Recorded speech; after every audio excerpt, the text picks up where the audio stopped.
ചെടിയുടെ അത്ഭുത ഭക്ഷണശാല. ഹെസ്സമോൾ ആ വലിയ പച്ചച്ചെടിയെ അത്ഭുതത്തോടെ നോക്കി നിന്നു. സബിയുമ്മി, ചെടിക്ക് നമ്മളെപ്പോലെ ഭക്ഷണം കഴിക്കാൻ കഴിയില്ലല്ലോ. പിന്നെ ഈ ചെടി എങ്ങനെയാണ് വളരുന്നത്? ഹെസ്സമോളുടെ ചോദ്യം കേട്ട് സബിയുമ്മി ചിരിച്ചു. അതാണ് പ്രകൃതിയിലെ മറ്റൊരു അത്ഭുതം മോളെ. ചെടികൾക്ക് സ്വന്തം ഭക്ഷണം സ്വയം ഉണ്ടാക്കാൻ കഴിയും. ഹെസ്സമോളുടെ കണ്ണുകൾ അത്ഭുതത്തോടെ വലുതായി. സ്വന്തം ഭക്ഷണം സ്വയം ഉണ്ടാക്കുമോ? അതെ മോളെ, അതിനെയാണ് ഫോട്ടോസിന്തസിസ് എന്ന് പറയുന്നത്. സബിയുമ്മി ചെടിയുടെ ഇലയിലേക്ക് ചൂണ്ടിക്കാണിച്ചു. ചെടിയുടെ ഭക്ഷണം ഉണ്ടാക്കുന്ന പ്രധാന സ്ഥലം അതിൻ്റെ ഇലകളാണ്.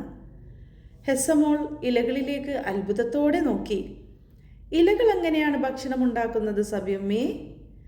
സബിയുമ്മി പറഞ്ഞു, ആദ്യം ചെടിയുടെ വേര് മണ്ണിൽ നിന്ന് വെള്ളമെടുക്കും. ആ വെള്ളം തണ്ടിലൂടെ ഇലകളിലേക്ക് എത്തും.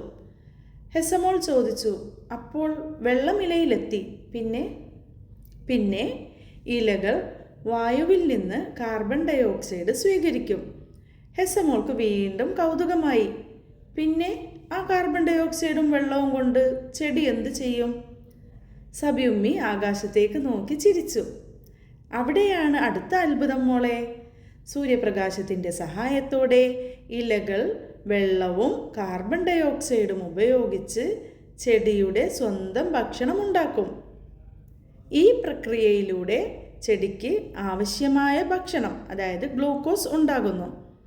അതോടൊപ്പം ഓക്സിജൻ പുറത്തേക്ക് വിടുകയും ചെയ്യുന്നു. സബിയുമ്മി തുടർന്നു, അതായത് വെള്ളം, കാർബൺ ഡൈ ഓക്സൈഡ്, സൂര്യപ്രകാശം, ഇത് മൂന്നും ചേർന്ന് ചെടിയുടെ ഭക്ഷണം പാകം ചെയ്യുന്നു.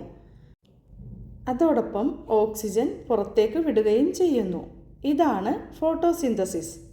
ഹെസ്സമോൾ ആ പച്ചിലകളെ വീണ്ടും അത്ഭുതത്തോടെ നോക്കി. സബിയുമ്മി ചിരിച്ചു. അതെ മോളെ, പ്രകൃതിയെ ശ്രദ്ധിച്ചു നോക്കിയാൽ ഓരോ ദിവസവും നമുക്ക് പുതിയൊരു അത്ഭുതം പഠിക്കാം.